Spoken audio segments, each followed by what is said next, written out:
So any questions from last class?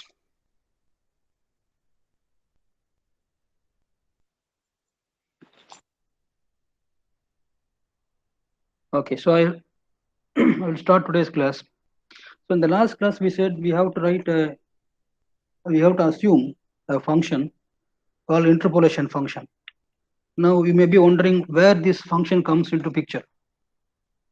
This slide tells you what is happening inside finite element method. So we have a physical problem, and we rewrite this in the form of differential equation. This we saw yesterday, and then this is the place where this interpolation function comes into picture. Assume an admissible function as solution, and then after this there are two approaches. Once you cross this point, there are two approaches. Either use the differential equation directly, which is called weighted residual method, or rewrite this differential equation in the form of a functional. This word may be new to you, functional. It's not function, it is functional. From the differential equation, and then do the things. This is called variational method. So what is functional? Functional is an integral of a function which is a function of other functions. That means, suppose we have the bar problem or a beam problem. Let's say, take any problem, and we say that is a field variable is u. U is a function of x. So this simply tells you u is just a function of x. Now, functional means it is a function of other functions. It is a function of x, u, u prime, u double prime, and it can go on. So this is what is called a functional. It is u itself is a function of x, but another function f is a function of x, u prime, and u double prime, like this. So this is what is called a functional. Don't confuse between function and functional. So after writing, so you have a differential equation. If you use the direct differential equation and do the solution, it's called weighted residual method. If you write in integral form, which is called functional,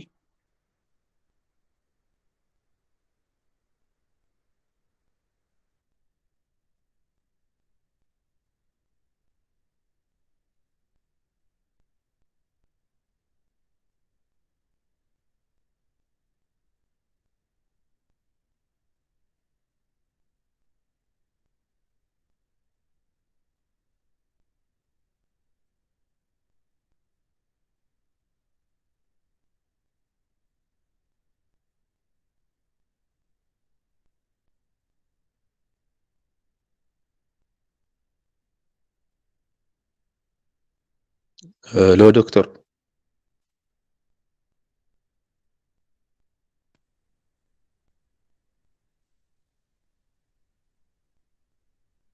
شباب، حد يسمع الدكتور؟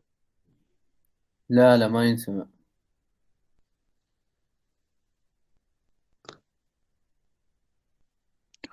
حد يخبره. النت يا اخي طاها عليك يبا. شيك طاها.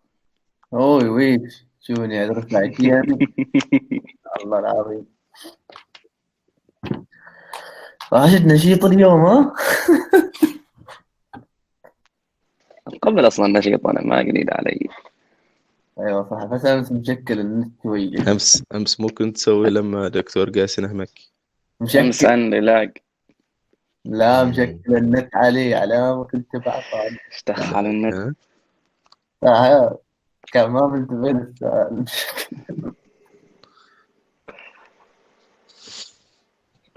يا حد ارسل له يا اخي. طه ارسل له شكله هو ما يعرف ان النت فاصل عنده، نفس دكتور متصدق. دكتور فيكم هذا ما يغلب هذا الشيء والله.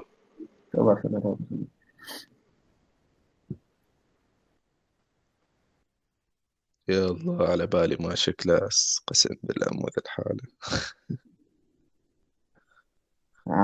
لكن زين هو تمشي الصبح تصبح على صوتك فاروق فنان. قحط.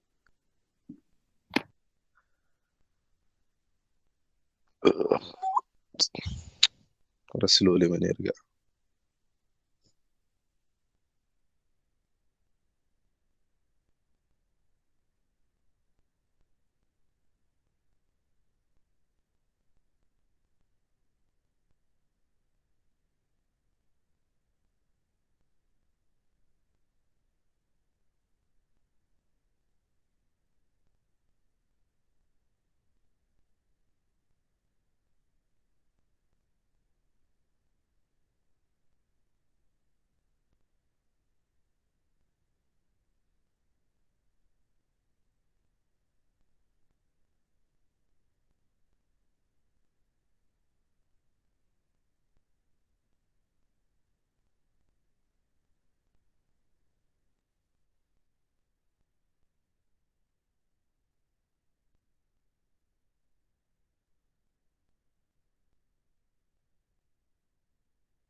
كيف طه رسلت له؟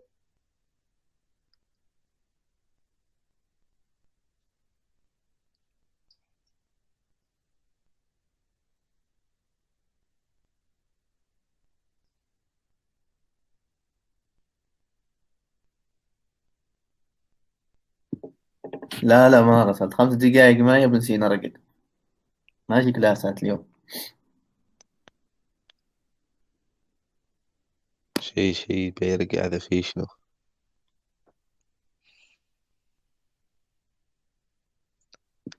ما تعلم فاروق يمكن تداعي لي صلاة الفجر ولا شيء.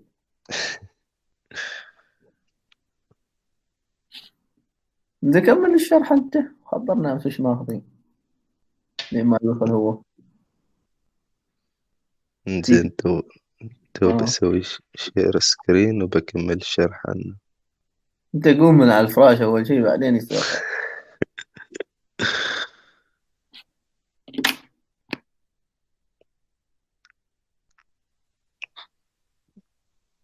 Yes, student.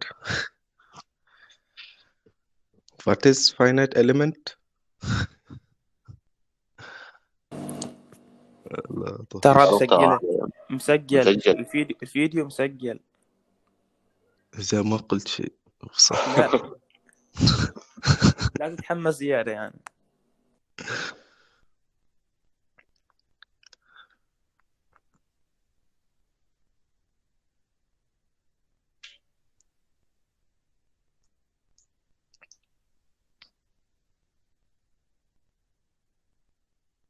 Hello, Yes, دكتور في شنو؟ me. Again the connection is lost, but I don't know where I left. I was telling you this. Did you hear this? We hear you, Doctor. I mean, Doctor, can you share us the screen, please? okay.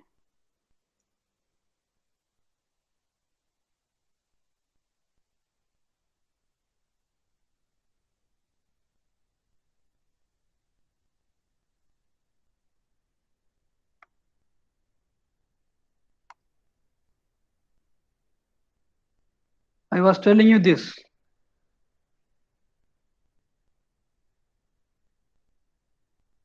Can you see the screen? Yes, Doctor. You stop before this. So that I was saying that this is the equation we need to solve, and the final answer will be some form y equal to f of x. Now, if I plot the curve between x and y, it will be look like this yellow color, which I don't know. The solution I don't know now, so I am assuming something. That first function I am assuming is like a first trial. I assume that u is like this: a0 plus a1x plus a2x square. Now, for some values, let us say this is 1, this is 2, this is 3. Of course, they are not exact numbers. This is not exact answer, but let's assume these are the numbers 1, 2, 3. Now, with 1, 2, 3, I will be getting a curve like this, the green color. But you can see there, the yellow is the exact solution, whereas the green is the solution we are getting from the first function. You can see that this is not exactly matching here, so we have what is called error.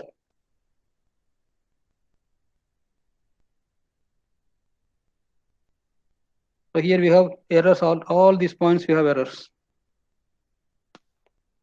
Okay, so since I find there are errors now, I'm going to take another function. I'm not happy with this function because it gives me errors.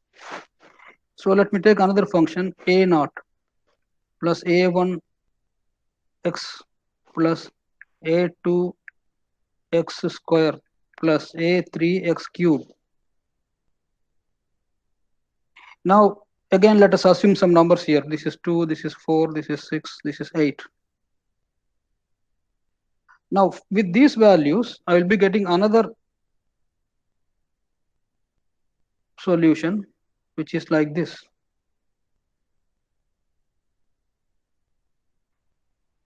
Just to make things, let us assume the function, the solution is like this. Do you see any difference between the first solution and the second solution as compared to the exact solution? Yes, Doctor. What's the difference you are seeing between the exact solution compared with 1 and 2? The second one, the red one, it follows the same wave with the green one, but it is not the exactly. Yes, both of them are not exact solutions, as we know, because exact is the yellow. But green was like this, the red was like this. Both of them, both 1 and 2, they are not exact. They are not following they are not giving us the exact solution. But error in 2 is less than error in 1.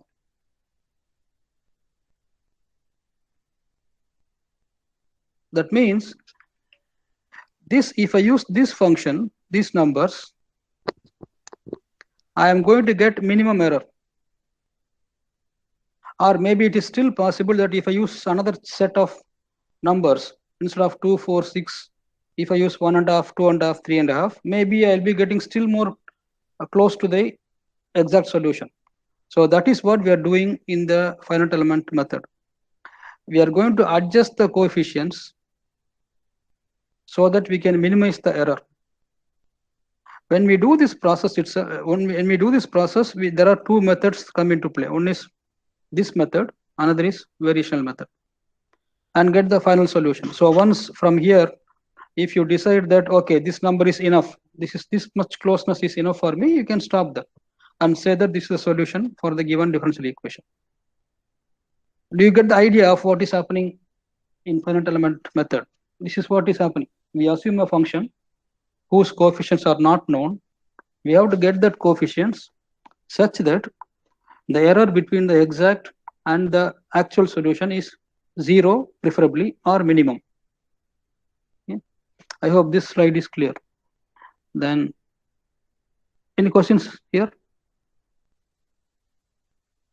No, Doctor. Okay.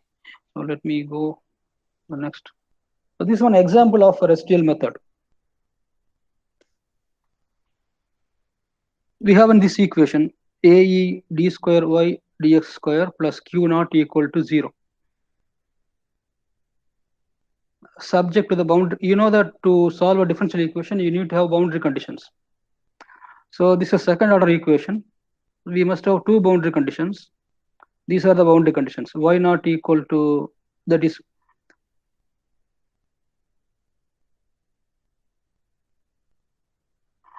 when x is equal to 0, y equal to 0. That's what this means. Y of 0 equal to 0 means when x is equal to 0, y equal to 0. And when x is equal to L, dy over dx equal to 0 again. So these are the conditions we have. Now we will see how we will use this residual method to solve this equation. So the first thing is, now here we have that equation ae d square y dx square. What we want to have from here? What's our aim?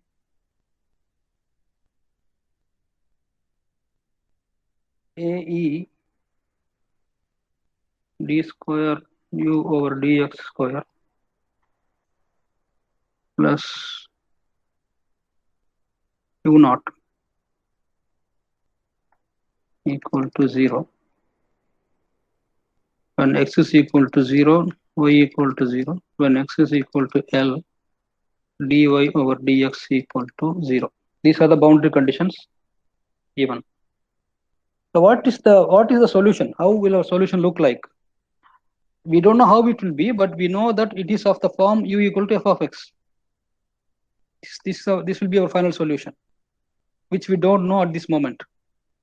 So what we do, we are going to assume a function as the solution. See, assume a trial solution, and let y of x is a naught plus a1x plus a2x square.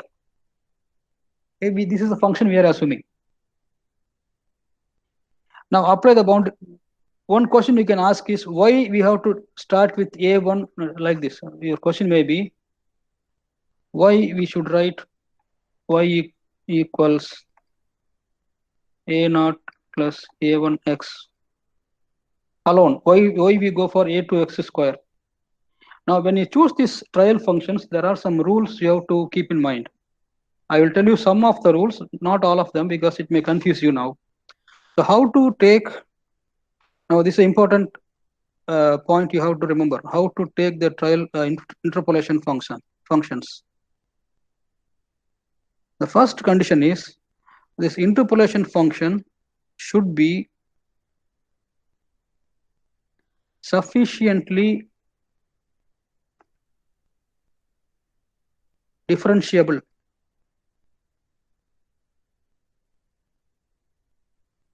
What does that mean? If the given equation is of second order, as we have now, the function which you are selecting should be at least 2 orders. That means for this case, why so? Suppose I choose this function as my trial function, as my interpolation function. Dy over dx will be what?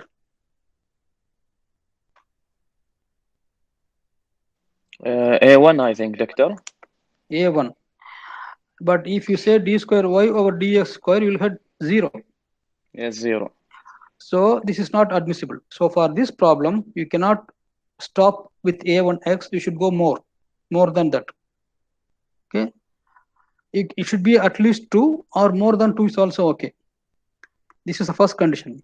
And second condition is it should satisfy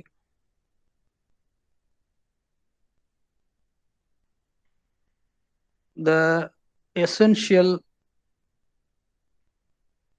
boundary conditions. Don't worry about the word essential boundary conditions. All of you have heard the term boundary condition, but not essential boundary condition. So let us not worry about that essential term now. I will explain to you as we go further. Just remember that these are the some of the 2 requirements you should keep in mind when you select these trial functions. So that is the reason I have selected a naught plus a1x plus a2x square as the trial function. Any questions? Okay. So what I do, I apply the first boundary condition. What's the first boundary condition? When x is equal to 0, y equal to 0. So if you put that here, When x is equal to 0 means this will be 0, this will be 0. So you'll have y equal to 0, it's given. So 0 equals a naught plus 0 plus 0, which will give you a naught equal to 0. So out of these three coefficients, we have already got one. A naught is 0. Now go to the second boundary condition and see what it gives. First, if you differentiate it once, you have dy over dx will be a1 plus 2a2x. This is a simple differentiation. Now apply the given boundary condition at x is equal to L, dy over dx should be 0. So when I put x is equal to L, this must be equal to 0. So what I will get here? A1, if it comes this side, A1 is minus 2A2L. So this is what I get for A1. But A1 is not a number now, it is another function of A2. Now what we do, we have A0 and A1 obtained now. We will go back to the equation number 1, that is this equation, and put there.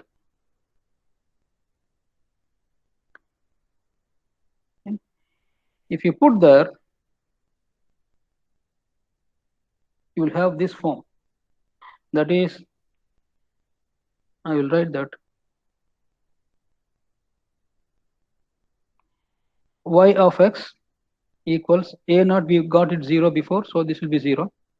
Now a1 is minus 2a2l. So instead of this a1, I will write minus 2a2xl plus a2x square.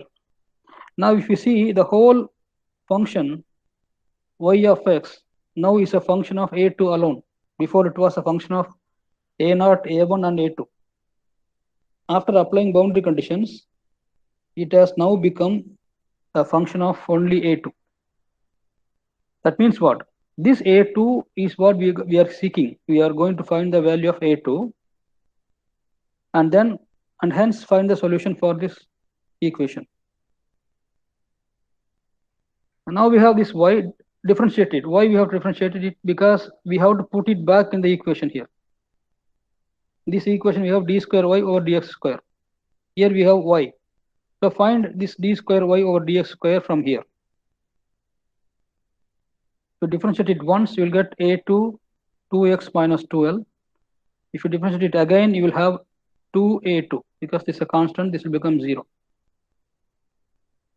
Now we are going to introduce a term called residual. I will tell you what this is. This residual means if you take the equation which is originally given to us, is ae d square y over dx square plus q naught equal to 0. This is the original differential equation what we were given to solve. Now if the solution we are going to get y as a function of s is exact,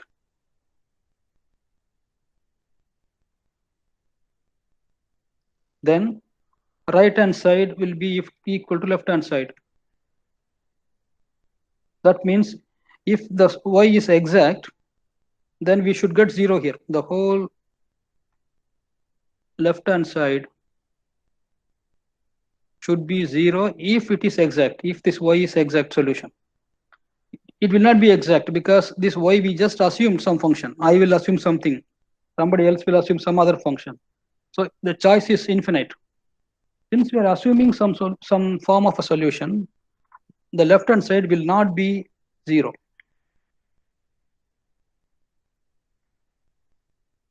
Will not be equal to right hand side.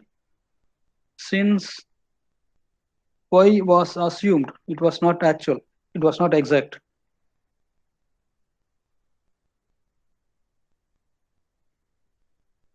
So we will not get a 0 here, but we will have something called R. This R is called residual. You can think like this, like error. It is similar to error. Any questions?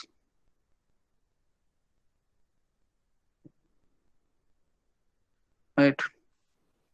Doctor, Hmm. I don't have question in this point, the previous point, but you can continue after I will ask. Okay.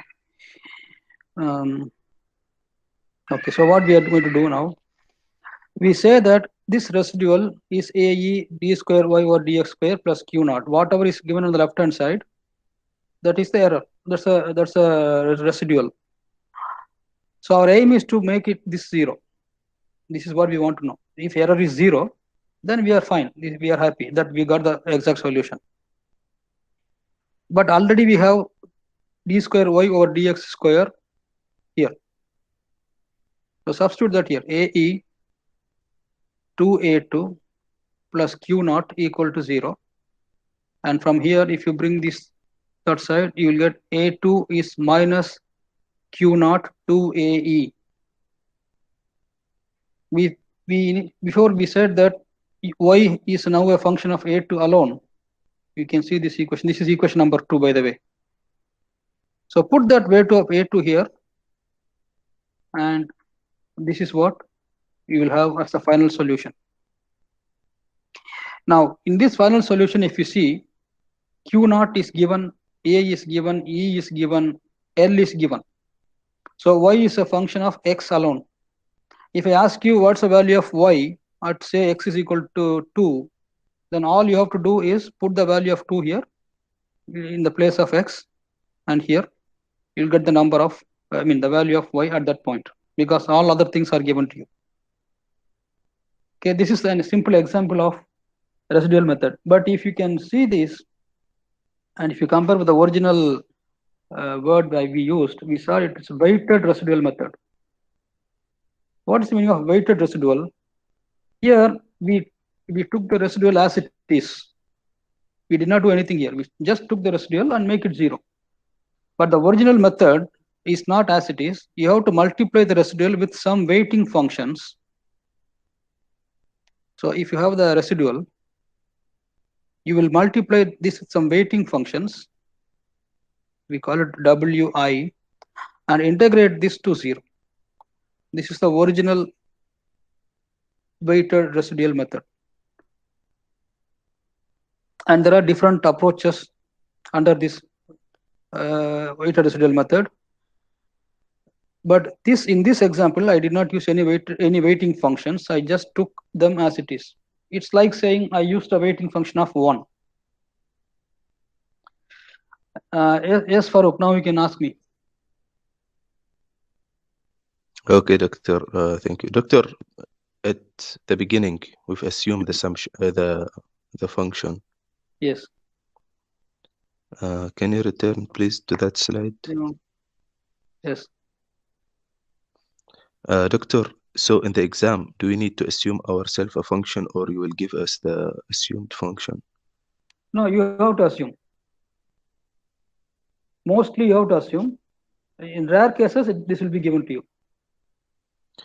And we assume based on the equation. You will assume first based on the order of the equation given to you. Like in this case, the order of the equation is d square. So it's a second order equation. So we go until x square. You may go after that also. You may go even up to x cube, x power 4, ad nauseam, whatever way you want, you can go. But what will be the problem if you go beyond x3? What will happen? Will be 3. Then you'll have to have 3 boundary conditions in that case. So when you select the approximating function, that interpolation function or trial function, you have to strike a balance. You have to see how many boundary conditions are given, and then choose it. Okay. Get me? Yes. Do you have an example for that? Or? If you want more examples, I will post on Blackboard. No issues. Okay, please, Doctor. And one more thing, since you asked me this question, we use like this. See, y equals a naught plus a1x plus a2x square. Okay. Now you may have some more questions. I will clear the screen again, and then write it here. Y equals a naught plus a1x plus a2x square. But just give me a moment before I go. Is Hisham is there? Hisham?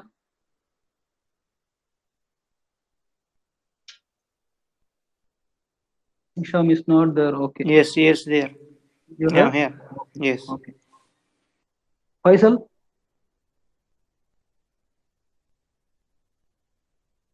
Okay. Mahmoud Hadabi. Okay. Syed Salam. Yes, Doctor, here. Okay. And then Muhammad Ankodi. Here, Doctor. Okay, fine. Then Mariam, Hafsa.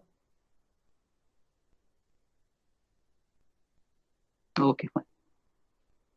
Right. So I'll come to that equation.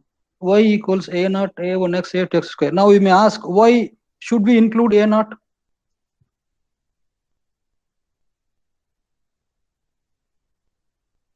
Or Yes. can you answer this? Should we include a naught all the time? Because a naught is a constant, no? It's a constant. It's not a function of yes, x. it will be. It So will be zero. Should be no? It will be zero. It was zero for that case, what we saw before. But the question was, should I include zero? I mean, a naught. Can I not start with a1x and a2x square? I think we cannot. The answer to this question is yes. You must start with this a naught. I will tell you the reason. The reason is, suppose now this is an important point. I want you to be attentive here. So let us say this is x is equal to 0. Now when we say boundary conditions, it is not all the time when x is equal to 0, u equal to 0. It is not necessary. It is here like this. In this problem, it is like this. So what if I say, so this is the bar, this is a boundary, and in that boundary, u equal to not 0, I give you the value. Even this is a boundary condition. Don't assume that boundary condition means it should be always 0. No. Boundary condition simply means the condition at the boundary is known to you. It may be 0, or it may be some other numbers. So suppose I give you boundary condition here as 5 mm. It is not 0. If you don't have this a naught term, then you won't be able to put that 5 mm here. Okay, because you need to have a constant term this side. Okay, so it is always good. It will come out to be 0 later. As it came out to be 0, it may come out to be 0 later, but it is left for the problem to decide, not us. So always it is better to start with a naught. Okay, this is first tip I can give since you asked me. Then the second question is, why? Okay, we have a naught and a2x square. Should we include a1x?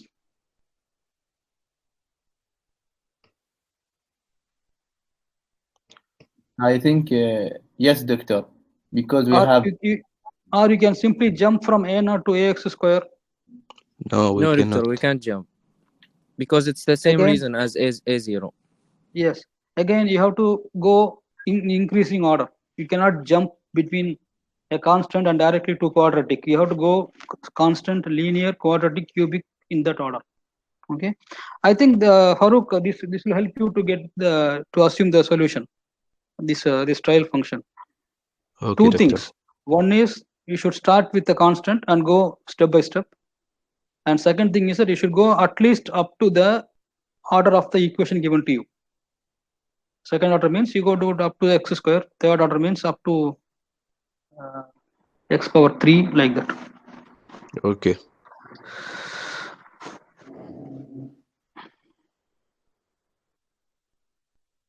Okay. Any questions up to now for others?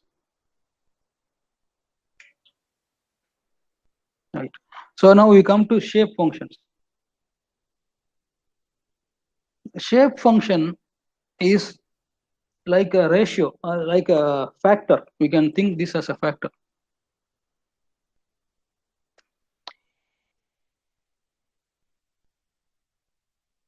So let us take one element, a linear element. And I probably hope that you know the reason why we call it linear element. By the way, is this a bar element or a beam element, or what type of element is this? We cannot decide, Doctor. We cannot decide. Yes, good. It can be any element, but all we know it's a linear element applied to some case of problem, maybe thermal problem, maybe fluid, anything. Okay. Now let us assume that the field variable u is u1 here, node. Now remember that this 1 and 2 are nodes. So here the value is u2. Now I want to know what is the value of u at a point. Now you can remember, you can notice that I'm using the word point, not node. Node is always which is inherent in the element, which defines the element.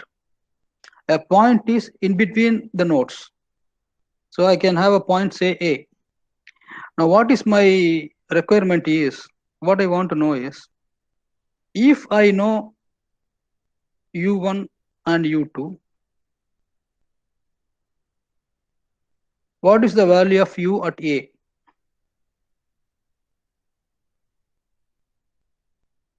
This is like saying, let us take a value of a simple graph between x and y. Let's assume this is a linear, because we are discussing a linear element. This will be linear also. Let us say this x is equal to 1 and this value of y equal to 2. And here x is equal to 5. The value of y will be 10 because it's linear. It's obvious. If this is the case, it is like saying, now this is node 1, here node 1, and this is node 2. If I know the value of y at x equal to 1 and x is equal to 2, I mean node 1 and node 2, and if I want to find the value of this function at x is equal to a, what this will be? And just to, let us say here x is equal to xa, here x is equal to 0, here x is equal to some number. Here is where shape functions come into picture.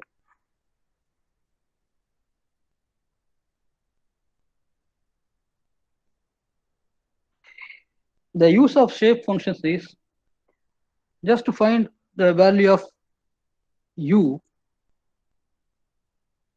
at a. So how does it work is, if you want to know the value of u at a, you can use this equation n1 u1 plus n2 u2. If you go back to the slides, it says the value of the field variable within an element is a function of the nodal values. This relationship is given using shape functions. That means whatever be the value of a, u at a will be a function of this u and that u. It depends on both values of u for this case. Okay. So now this is given to us. I said that when we started this discussion, we said we know the value of u1 and u2. So these two are given to you, and you want to know this. So what you should have to find this? You should have this n1 and n2. If you can somehow find this n1 and n2, and since u1, u2 are given to you, you can find the value of ua. That is the idea of shape functions. Okay. Any questions? No, Doctor. Okay. Now let me give you another practical example. How this looks. What this means is. suppose here we are in Muscat, and here is Salalah, about 1,000 kilometers between them. Anybody is from Salalah now? Okay, what's the temperature in Salalah now? Any idea about temperature in Salalah now? Roughly About 10, 20? Doctor. Roughly 10, okay. So Muscat may be 25. Let us assume 25, 20, like some number. Now this is like saying, if you know the temperature in Muscat, that is U1 is known, and you know the temperature, that is U2 in Salalah, if this is known, what will be the temperature in here, say Niswa, and that is our A. Okay. Give me some place near Salalah. I am not aware of this. Thamreit, Doctor. Nimar Thamreit, or Marmul. okay, Nimar, okay, okay, something, Thamreit, okay. So if these two are given to you, if you know the temperature between at Muscat and at Salalah, what will be the temperature between any point which is in between these 2 points? Okay, that's what it how it correlates between our actual problem and this example. Now, is it fair to say that temperature at Niswa, T Niswa, is more close to temperature of Muscat? I'll give you two values, which you just tell me which is more logical. So temperature at Niswa will be, I say it is 21 degree, or it is 7 degree, or say 12 degree. Which is more probable? 21. Why 21? Why 21 is more probable? Close to 25. Because it is closer to 25. And since Niswa is closely located to Muscat than it is to Salalah, we can always reasonably assume that the temperature here will be close to that of temperature in Muscat. That means the effect of Muscat on Niswa is more than the effect of Salalah on Niswa. You follow me? So that effect, that the word we used, effect, is given by this N1 and N2. So you can think like this. N1 is the effect of Muscat on Niswa. N2 is the effect of Salalah on Niswa. So if you know these two numbers, then you can put here and get the actual temperature at Niswa. That is the idea. Now coming to the other place, that is Nimir. Now, if you, again, the same logic applies. If I ask you what is the more probable temperature at Nimir, then you will say it is somewhere close to 10, maybe 12. It is not logical to think the temperature at Nimir is 24. It is not logical because, again, that place is closer to Salalah. So the effect, that is N1 on Nimir by Salalah, is more than the effect of Muscat on Nimir because the distance is too much. You get the point now? That is the meaning of N1 and N2. Any questions?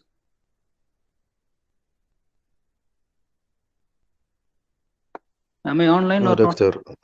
not? It's clear, Yeah. Doctor. Okay. So this is only if you have 2 points. Like saying this, I told you before, the nodes are the points which are controlling the element behavior. So we had 2 nodes in this case. So we took into account only, the effect of those 2 nodes. But what if you have a quadratic element? We said before yesterday, we discussed also quadratic elements. Means an element can be defined using 3 nodes. 1, 2, and 3. Now, as before, let's assume that U1 is known, U2 is known. Now U3 is also known. These are because these 3 are nodes.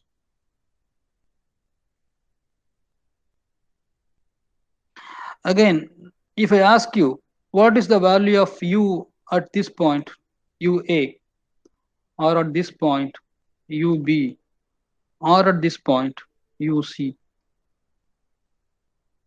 Now, what will you write? Before you wrote what? Before we wrote, if it was for two nodes,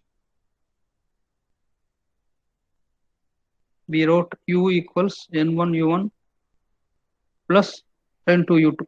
Why we wrote only two terms? Because there are only two nodes who can control the element.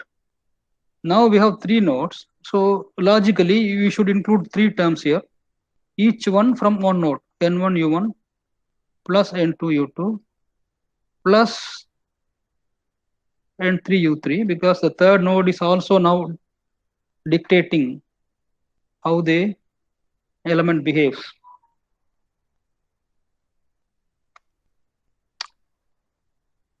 Okay. Now this is the idea of shape functions. So simply you can have it like this. If you have two nodes, you'll have two shape functions.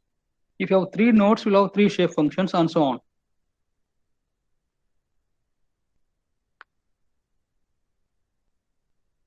So this equation u equals n1 u1 plus n2 u2 can be written in vector form like this. You know the matrix vector multiplication. So if you multiply these two, you'll get n1 u1 plus n2 u2, which is same as before. It's another way of writing the same equation of ua. We discuss this now, linear shape functions and quadratic shape functions. When we say two nodes and we say linear, by the way, let me ask you a simple question to answer. If you are following, you will answer this. Let us take ua for example. Before that, do you think n1, n2, n3 are constants?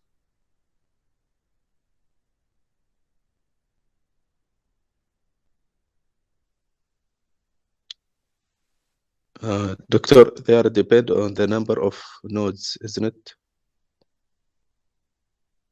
Yes, that we already decided. We said that if it is two nodes, will there be two shape functions, n1, n2. If it is three, n1, n2, n3. That is already settled. That issue is settled. Now, once you know that n1, n2, n3 are there, are they constant or they will keep changing? They are constant. Constant, Doctor. They are constants. Then it means that you did not follow that Muscat-Niswa example. How it will be constant? See, this A is close to node 1. Okay. So the effect of node 1 on A is more than the effect of node 2. You agree? This is the example I gave you before. Let's go back to the linear case. There are 1 and 2 only. We said that if you are close to Muscat, the temperature of Niswa is closer to Muscat. Because what? Because the effect of Muscat on Niswa is more because it is close to Muscat. I told you the effect is n1. Okay. You get the point now? So if this is A, the effect of n1 on A is more than the effect of n2 on A, which is close to the node. It will be having more possibility of having that property. So if I take this point A now, I can say that n1, by the way, you have to, when you take a point, let's take A, the effect of n1 will be more than n2 and n3 because simple reason, it is close to node 1. But if you take point B, what can we say? B is here. The effect of n3, n2 is more than. Will be more than other two yes, and effects. And you see number 3, point C. point C is very close to node 3. So the effect of N3 will be more than N1 and N2. This means what? This means N1, N2, N3 are not constants. It keeps changing as you go along the element. Okay, if I'm here, N1 is more than other two. If I'm here, N2 is more than other two. If I'm here, N3 is more than the other two. Is this clear now? Yes. Okay. Yes, doctor. Oh no. So we said it will be more, but we don't know how. That means since we say, so because of this discussion, since N1, N2, N3 are all changing with respect to X, we can say that these are all functions of X. They are not constants. These are all functions of X, and that value depends where you are. Okay. Now, if you follow this discussion correctly, now let me have an answer for this question. So let me take the same example of 3 nodes, node 1, node 2, node 3. Now my point A is on node 1.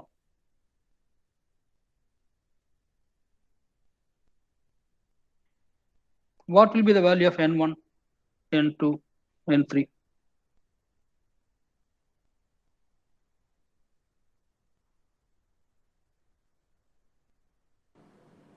N1 is equal to U1. Sorry? N1 is equal to U1, and N2 is between N1 and N2. U1 and U2, and N3 is between U2 and U3. Okay. Now N1, U1 are two different things. They will not. They don't have same units. N1 is like a fraction. That is a number. Okay. You will multiply this number with U1 and get another number which is the U for any point. Now I asked a very simple question. What will be the value of N1 at A? It will be 1. 1. We again go back to the discussion. We said if the point A is closer to 1, it has more weight from 1. Now the point A is itself on 1 itself. So means the effect of the node 1 on A will be complete, whereas there will be no effect of N2 and N3 at point A. Again, this is like saying if you are in Muscat, what's the temperature of Muscat? It is the temperature of Muscat. That is, you are going to multiply that with 1. Now, if I am here at C, now N2 is equal. N2 will be equal to 1, and the other nodes will not have any impact because the point is on the node itself. Doctor, N2 it will be equal to 2. Huh? N2 will be equal to 2. Why? Because the point on node 2, isn't it? No, Farooq, I think you're not, you didn't get it. You think of N2 as a number, like it's like a fraction. Okay. Okay. Okay, before I will go back to the same example, 25 degrees Celsius. Now here is Niswa. Let us say I want the temperature at Niswa. Temperature at Niswa will be what proportion of temperature in Muscat plus what proportion of temperature in some other place. Give me some other place. Here is Nemir. Some other place closer to Niswa. Between Niswa and Samail. Sumail. Okay. So let us say this is Sumail. So I want to know the temperature of Nizwa as a fraction of temperature of Muscat plus temperature of Sumail plus temperature of what proportion of temperature at Nimir. You get me? What proportion, what fraction, that is this N1, N2, N3. Okay, doctor. Yeah, it's clear now. So now tell me, what is the what numbers can I put here?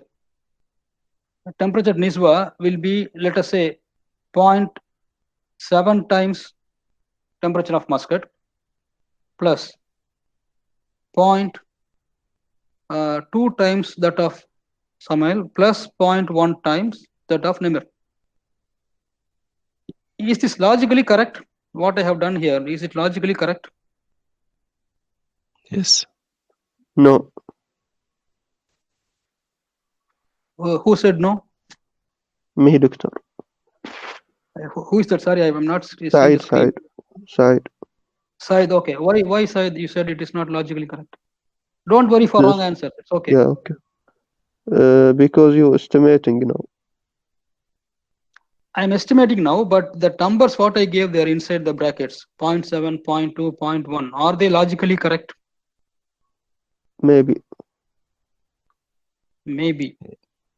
Yes, doctor. They are. It is correct logically. Yeah. Because you see what I'm doing, since this Nizwa is close to Muscat, I'm giving more weight to temperature of Muscat. And I am giving least weight to the temperature at Nimir. It is like saying Nimir has very less impact on Nizwa, whereas Muscat has the most impact on Nizwa because it is close to Nizwa.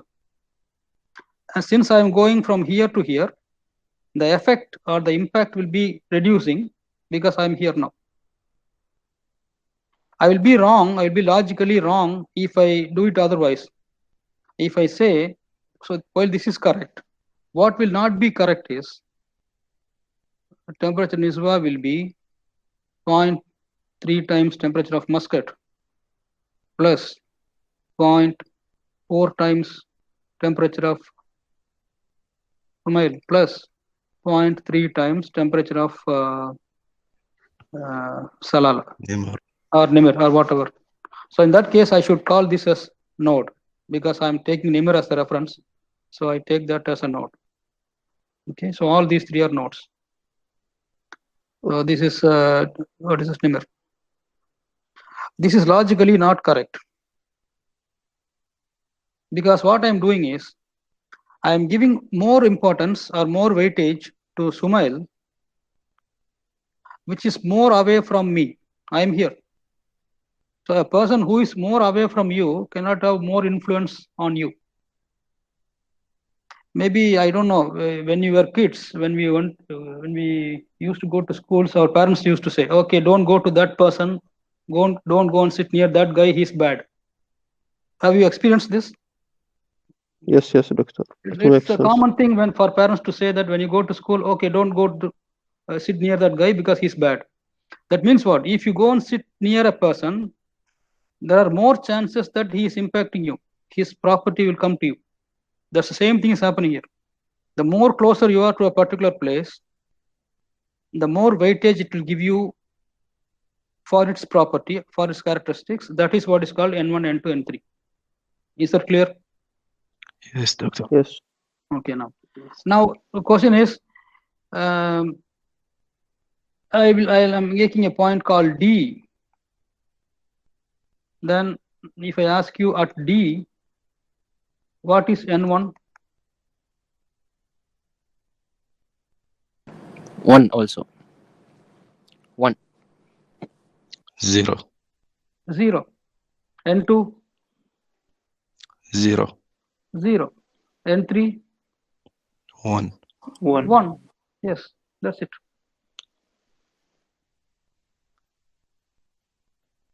I think this concept is because I need you to understand this very clearly because all the time you'll be using N1, N2, N3 like this. If you don't understand this, you'll be in trouble. If you still don't understand this and if anybody wants to explain, Farooq or whoever understood this, you can do so in Arabic if you wish. You can use the mic and do it if anybody wants to do so. If not, I will proceed. Right. So I was saying that this n1, n2, n3 will keep changing. So they are a function of x. I mean, I write ni. I don't write n1, n2, n3 all the time.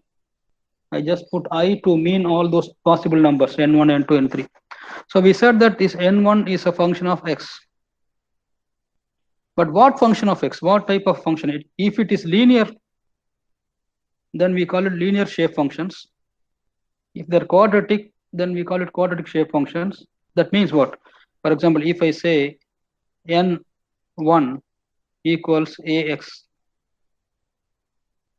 it's a linear function because it is ax. So we call this n1 as a linear shape function. And if I have a quadratic shape function, then I will call this as a quadratic shape function. So like that.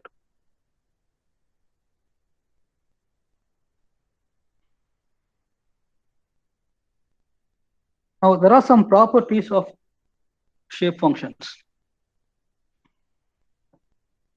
The first property is sum of n's in an element equal to 1. That is summation of I equal to 1 to n, ni equal to 1, where n is the number of nodes in an element.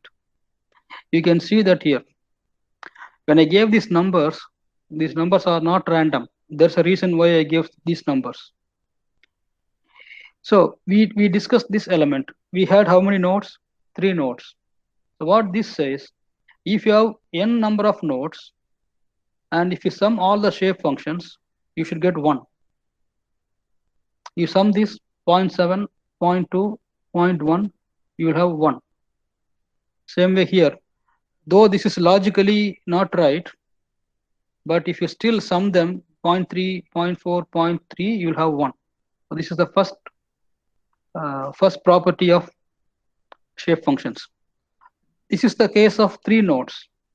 Now, if you have a case of, okay, let me not clear this. If you have only a case of 2 nodes, 1 and 2, so what we'll write is n1 plus n2 equal to 1. That's it. If you have 4 nodes, 5 nodes, that doesn't matter. All the sum of n's will be equal to 1. This is first property. The second property is the shape function of a node equal to 1 at that node and 0 at other nodes. So this is the element we have. This is node 1 and here is node 2. n1 will be equal to 1 at that node because since I am dealing with node 1, n1 will be equal to 1 here and that will be n1 will be equal to 0 here. What is the physical meaning of it? What is the physical meaning of it? You can take this example and tell me what does it mean. That means if you are in here, take this. If you are in Muscat, the effect of Muscat is complete. 100% effect comes only from Muscat, whereas other 2 places have 0 effect. That is the meaning of this n1. Same way, when you go to n2, this is n2. n2 will be equal to 1 and n1 will be equal to 0 at node 2. Okay. What happens in between? Suppose here, I have to clear this.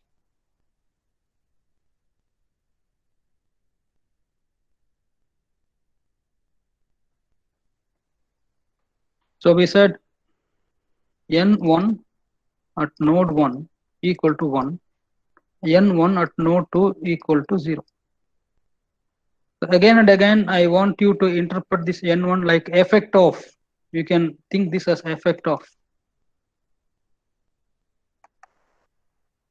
Effect of node 1 at node 1 will be 1. And effect of node 1 at 2 will be 0. So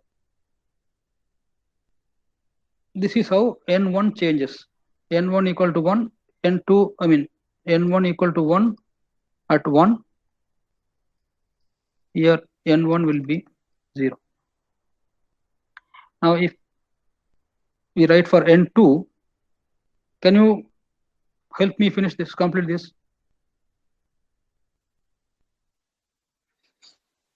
Yes, doctor. N2 at node 1 will be 0. 0 At node 2 will be 1. So this will look like this. So here N2 will be 1. Here N2 will be 0. These are the nodes. 1, 2 are the nodes. Now, why I draw it like a straight line? Why not like this? Because the effect it's change in a constant. Because we are discussing linear. Yeah, because we are discussing linear functions, linear shape functions. There are only 2 nodes. You remember from the last class, when the element has got only nodes at the ends, we call it linear. So since it's a linear function, it has to go along a straight line, both cases, here and here. Okay. Now, what about in between? Doctor? Yes. Here N2 at node 1 equal 0. And at node 2, it will be equal to or 1? No, it can never be more than 1. It is always 1 or less. Okay. So the value of n is always 1. You think logically, Khalid, I think it's Khalid who is asking me. Yes. Is it possible, when you go back to the same example before as we had before, you are in Nizwa. It is not logical to think the temperature of Nizwa is 2 times that of Muscat. Because it is in between 2 limits. It can be within only those 2 limits. Of course, in practical life, temperature will be different in many places. If you go 100 kilometers distance, you will have an entirely different temperature. It is not practically right, but I just gave you an example. But anyway, it cannot be 2 times, 3 times like this. So it will not be more than 1. Yes, at least for now. We'll have it like this now. It won't be more than 1. Okay. Right. So what about in between here? In between here, N1 will not be 0. N2 will also not be 0, because this point, how this point behaves is decided by 1 and 2, both of them. Both nodes will have some effect on this point, but which will have more effect? Node 1. Node 1. Node 1. So that means if you give an weightage of 0.6 for node 1 at this point, let us say A, then N2 will be what? 0.4. 0.4. Yes. Now, if the reverse thing comes, the reverse is true. If I take a point, let me use another color. They look the same. Okay. Here, if let us say this is a point called C, then again at this point, N1 will not be 0, N2 also will not be 0, but it will be the reverse, 0.6 and 0.4. Because this C is closer to 2, so the effect of 2 on C will be more than the effect of 1 on 2. 1 on C, sorry, 1 on C. So is this clear? Yes. Okay. Yes, doctor. Okay, fine. So now we'll go further.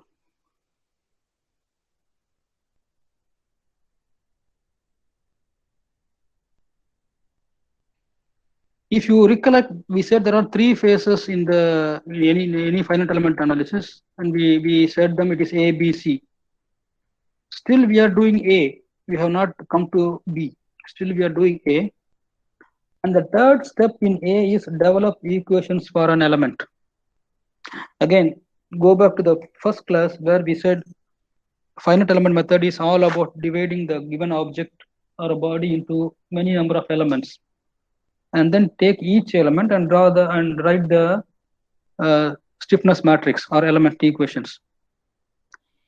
So when we say equations, I discussed this in the previous class, yesterday's class, that we have to write two matrices. One is called stiffness matrix and another is called load vector. So that is what is given here. When we write a stiffness matrix for an element,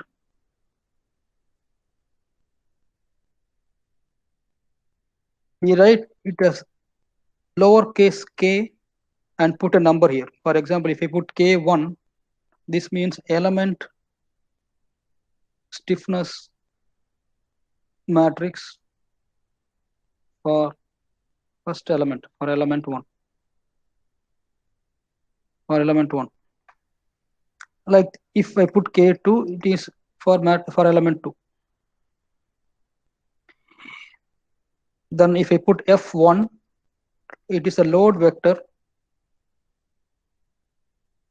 for element 1 and for element 2, and so forth, like this. So we call this as ESM, element stiffness matrix, because it is only for one element. You have to know that the element stiffness matrix depends on material property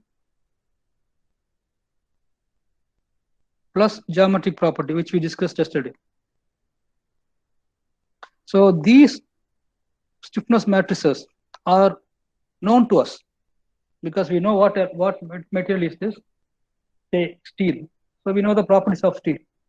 And for example, the geometry, if it is a square cross section, again we know the cross sectional property, area, moment of inertia, all those things are known to us because we know the cross section. So all the components that make this ESM are known to us because we know the material property and geometric property. Coming to the load vector, this is coming from outside.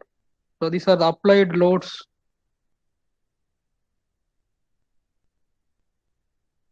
and moments. So this comes from outside. And this is what we mean by saying developing equations for an element. Now there are three different formulations to write these element matrices. The first is called direct formulation. In direct formulation, we used static principles like force equilibrium. All of you have done a course on statics, where you start with force equilibrium of structures, sum of forces equal to 0. So if you use that idea, it is called a direct formulation. The problem with this method is that it is suitable only for simple problems. If the problem is simple, then okay, you can go with this method. This does not use interpolation functions or shape functions. Okay? And then variational method, which we discussed some time back. What is variational principle? I discussed this using a functional. So if you have a structure and if you have a bar, and I have many elements here.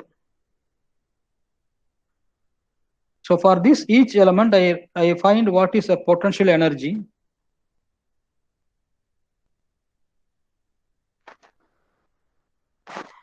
And if I use this potential energy to get the stiffness matrix, it is called a variational approach. And the third approach is weighted residual method, which I discussed in this class, that uses the differential equation directly. There are many methods available under weighted residual. One of the most popular methods is called Galerkin method. Okay. Now these are the ways in which we can develop matrices. But how do we do exactly? We will see later. When we go to part 3, part 4, we will see them, how to do that. At this moment, you have to know that there are 3 different methods of developing element matrices.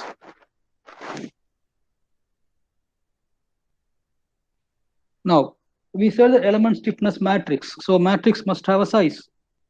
And on what factors does that size depend?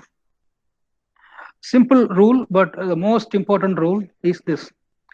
Size of element stiffness matrix equals number of nodes per element times degrees of freedom per node. You have to keep this always in your mind. You have to keep this all the time. It simply says, if, okay, let me have this example. So we have, let us assume there are 3 elements, and here is the force acting. There is no element here, and there are 4 nodes.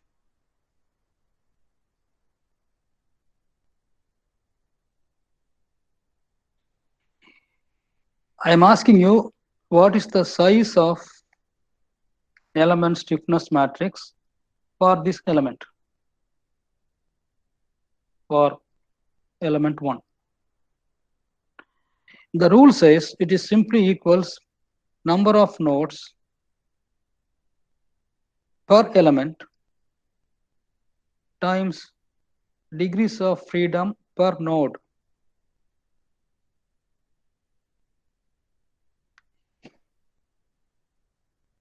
What is the meaning of degrees of freedom? Degrees of freedom means in how many directions that particular node can move. Okay. This is a one-dimensional problem along X. So each node can have only 1 degree of freedom because it can move only along X direction. So this is equal to, now we know that this is 1 for this problem.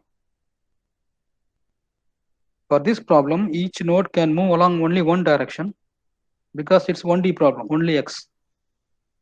Now, number of nodes per element, how many? 2 nodes. 2 nodes. So 2 times 1 will have 2. So 2 by 2 is the size of stiffness matrix. So this is lowercase k for element 1. Any questions here? No, doctor. So if it is 2 by 2 for element 1, it will be the same for all elements. I mean, I don't go into the numbers inside the matrix. I don't discuss it now. I'm just discussing what will be the size of the matrix. So if you say for element 1, the size is 2 by 2, then all other elements are of the same type. So all of them will also have the same size, 2 by 2. Okay.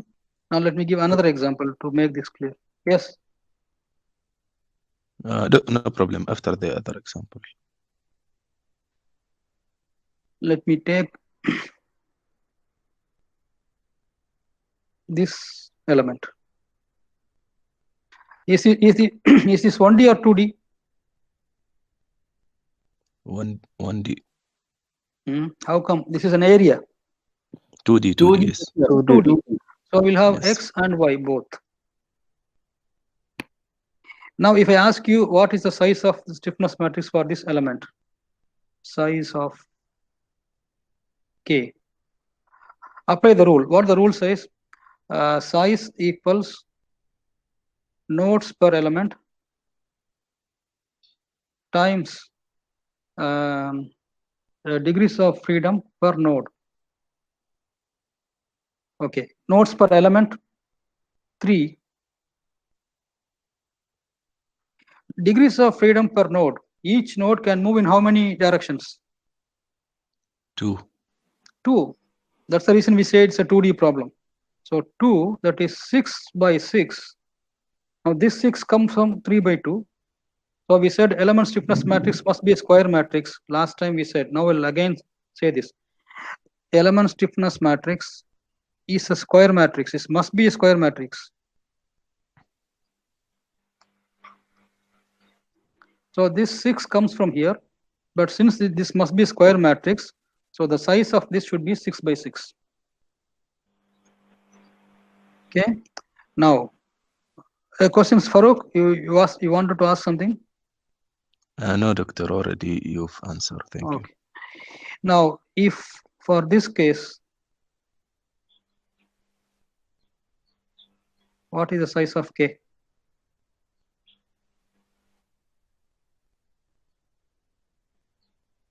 Again, go back to the equation there. Nodes per degrees of freedom per node. Is it going to change? No, doctor. It will be 6 No, yeah, multiplied. it is fixed because when you say this is 2D case, it is fixed already. Each node will have two degrees of freedom. That is fixed. So that is not going to change. So this 2 will be the same 2 here. It is not going to change. But here, nodes per element. Now this element has got 6 nodes. So 6 by 2, that is 12 by 12 will be the size of K. Got it? Let me give you another example. Victor? Yes, Taha. Yes, is it Taha? This is for quadratic?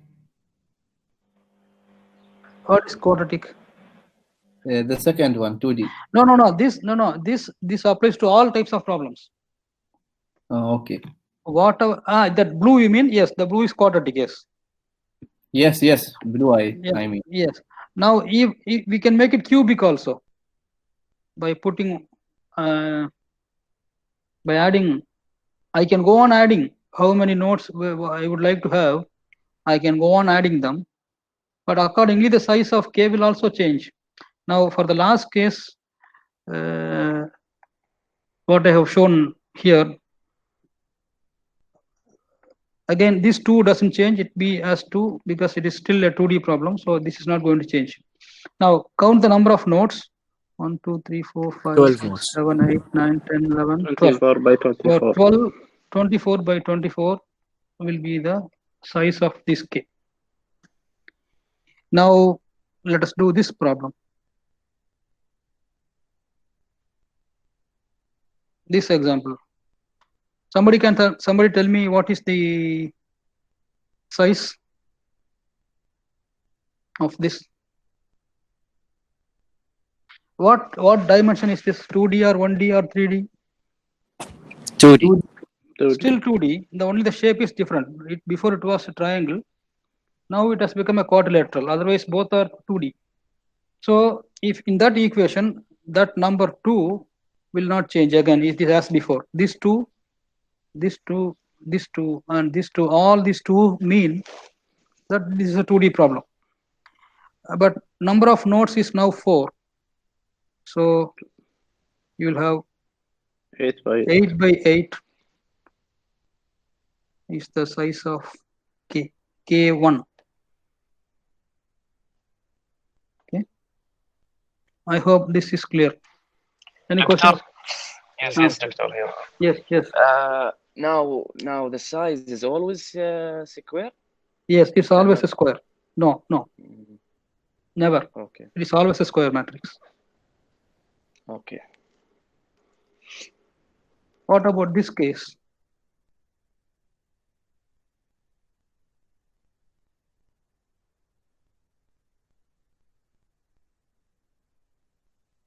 Now it will be 3, Doctor, instead of 2. It will be 3. 3D. Dimensions, number of, it's a 3D problem. So yes. Degrees of freedom per node 3 is 3. We know it. Now, all we need to do is to count the number of nodes. So I think here we have 4 plus 4, 8 nodes. So for this case, size of K will be 8 times 3. That is 24 by 24.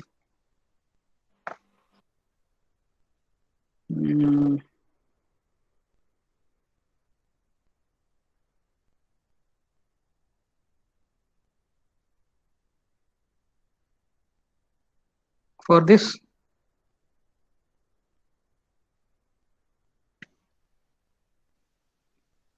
by 12. What does not change between this and this? What does not change? Degree of freedom.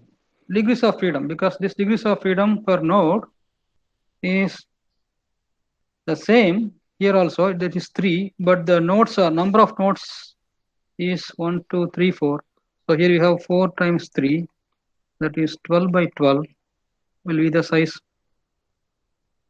Will be the size of stiffness matrix. For this case, this 3 comes from here.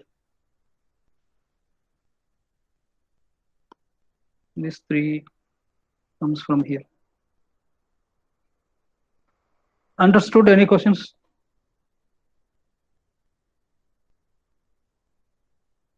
Okay. I think we can.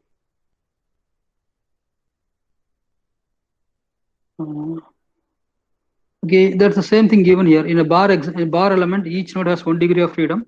So 1 times 2 is 2 by 2. In a beam element, okay, let us do a beam. You are there? You are following? Because I don't hear any noise. Yes, here. Okay. Let us take a beam now. Okay, let's take a beam. This 2 and this is 1. Okay. Now, if I ask you the size of stiffness matrix for this beam, now let's assume this is a beam, because as I said before, you will not know it's a beam or a bar unless you know the loading. But now let's assume this is a beam. So what will be the size of K?